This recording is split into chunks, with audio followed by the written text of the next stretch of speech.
Leah moved into her grandmother's old house on a rainy Tuesday. The house was small, made of dark wood. It stood alone on a hill, far from the town. No neighbors, no lights, just silence. Her grandmother had died 2 weeks ago. Leah didn't want to live there, but she had no other place to go. The house was free, and she needed time to think. The first night was quiet, a little too quiet. The second night, she heard something strange, a soft creak under the bed. She turned on the lamp. Nothing there. Old house, she whispered to herself. Wood moves when it's cold. She tried to sleep again.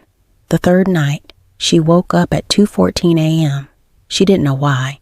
It was still and cold. The room felt heavier. Her phone showed the time, exactly 2:14. Then she heard it, a voice, very soft, very low. It came from the floor. "Leah?" it said. She froze. "Leah, can you hear me?" Her heart beat fast. She sat up in bed, holding her blanket close. "Who's there?" she asked. But there was no answer. Silence. She got out of bed, slowly. Her feet touched the cold wooden floor.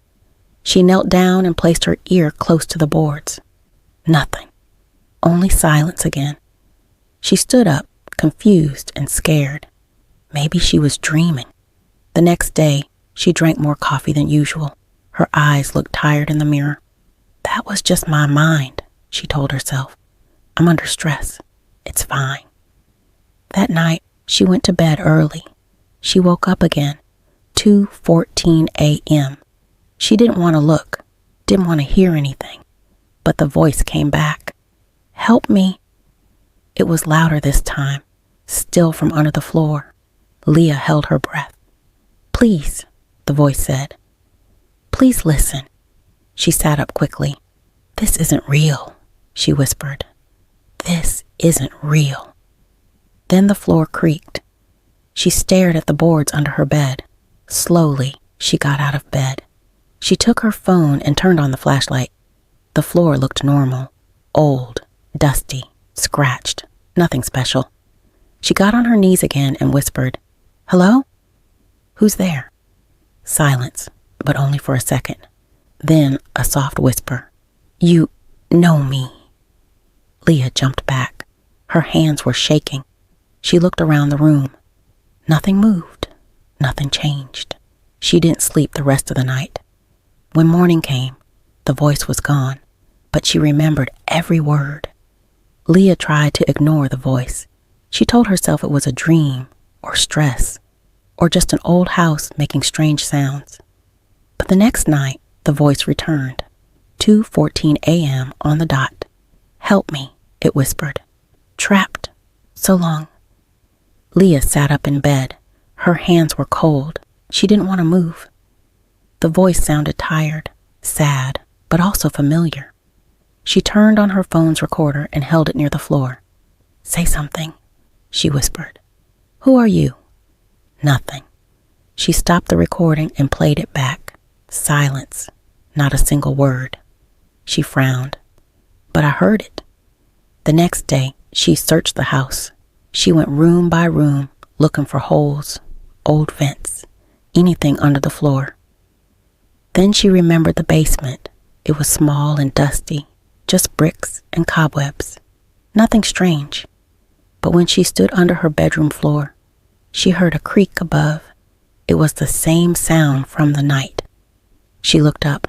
The ceiling had no marks, no trap door, no way to reach inside. Still, she felt like something, or someone, was there. Back in her room, she knelt again beside the bed. She touched the floorboards. One was loose. She pulled it up slowly.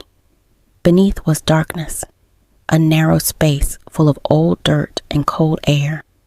She reached inside and felt something sharp, a piece of paper. She pulled it out. It was a torn photo. Her face as a child, maybe 5 years old, smiling and holding a red teddy bear. The back of the photo had words in her handwriting. "Don't listen. It's not me." Her heart stopped. How is this possible? she whispered. That night, she didn't sleep at all. Leah stared at the photo all day, her handwriting, her face, but she had no memory of it. The voice didn't come the next night, or the night after that. She started to relax. Maybe it was over. But on the fourth night, 2:14 a.m., the whisper returned. I remember. The red bear. You called him Toby. Leah froze.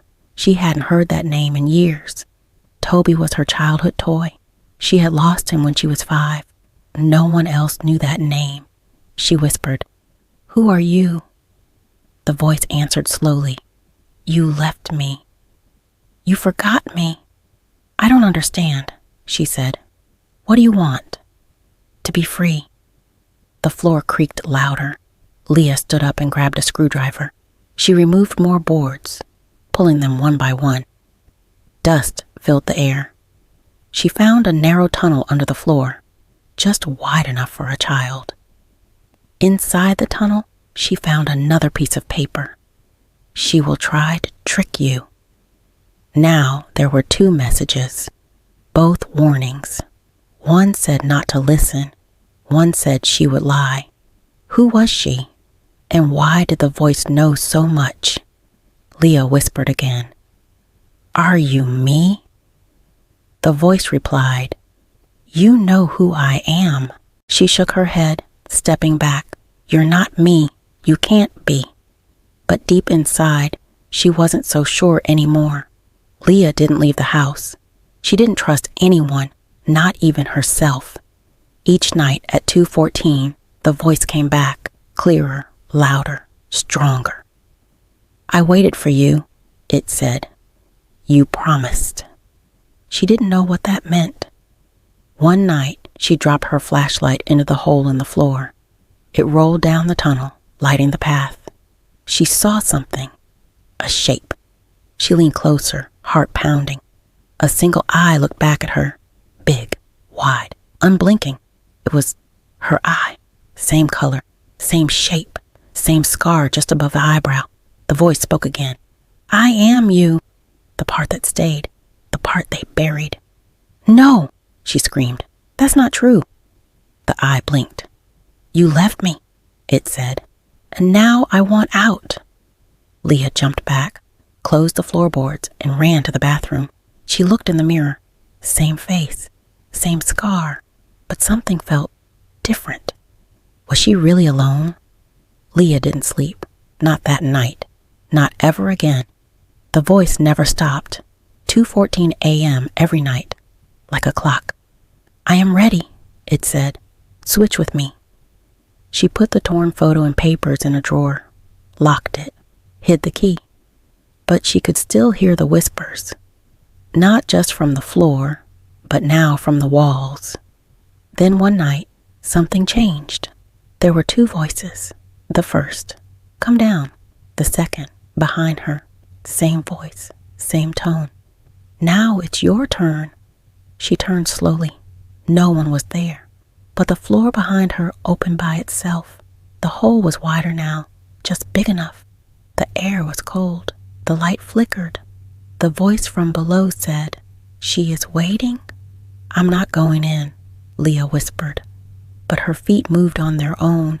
She stepped forward, closer to the hole. A hand reached out from the dark. It was her hand.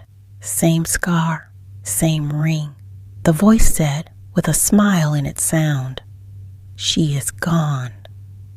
I am here now." The boards closed. Silence. Then a soft creak. Exactly at 2:14 a.m. Did you enjoy this story?